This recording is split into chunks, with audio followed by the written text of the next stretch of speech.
श्रीचक्रशोधनस्तोत्रम्। ॐ श्रीगुरुभ्यो नमः। ॐ श्रीपरमात्मने नमः। मङ्गलाचरणम्।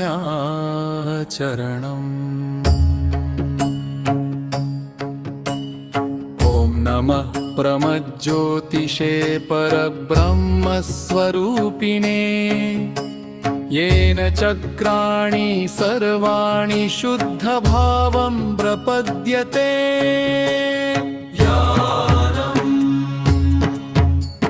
ध्यायेदन्तस्थितं देवं दिव्यतेजोमयं प्रभुं, सुषुम्नामार्गसञ्चारि चिदानन्दैकविग्रहम्, कुण्डलीशक्तिसंयुक्तं सहस्रारविराजितं, हृदयाम्भोजमध्यस्थं शुद्धस्फटिकसन्निभम्।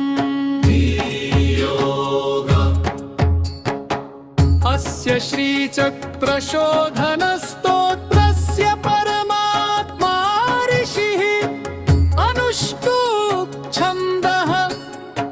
श्रीचिदानन्दमय परमेश्वर देवता, चक्रशुद्धिसिद्ध्यर्थं जपे विनियोगः, ऋष्यादिन्यासः। ॐ परमात्मऋषये नमः शिरसि, अनुष्टुप् छन्दसे नमः मुखे, श्रीचिदानन्द परमेश्वर देवताये नमः शुद्धिशक्तये नमः नाभौ, कुण्डलिन्ये नमः गुहे, विनियोगाय नमः सर्वाङ्गे।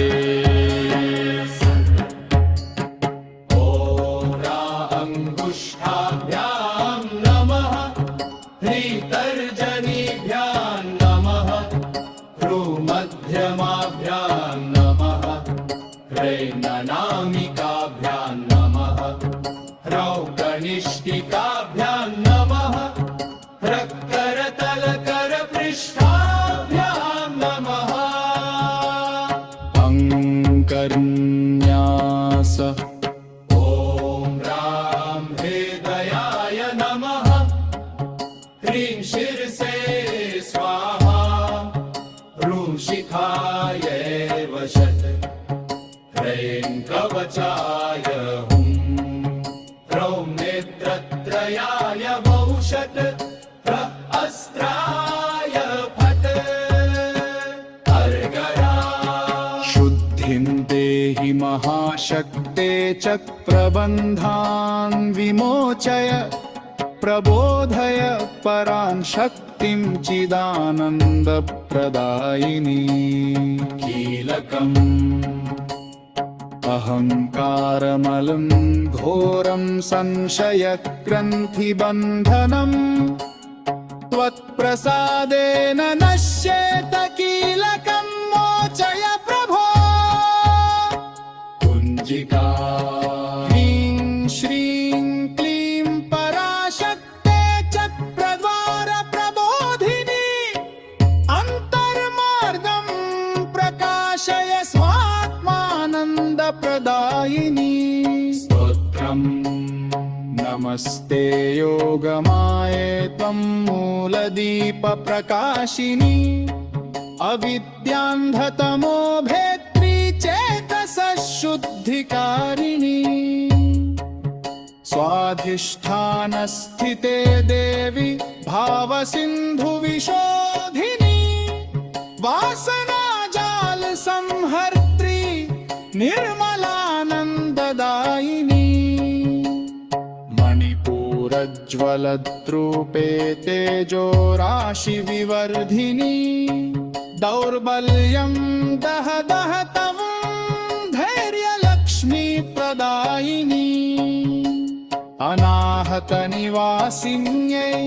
प्रेमपूर्णिने दयामये वेषक्रोधक्षयं कृत्वा भक्तिभावं प्रयच्छ मे विशुद्धिकमलारूढे वागमृतप्रवाहिनी शब्दब्रह्मस्वरूपे मौनतत्त्वप्रकाशिनी आज्ञापद्मस्थिते देवी ज्ञानदीपप्रदीपिके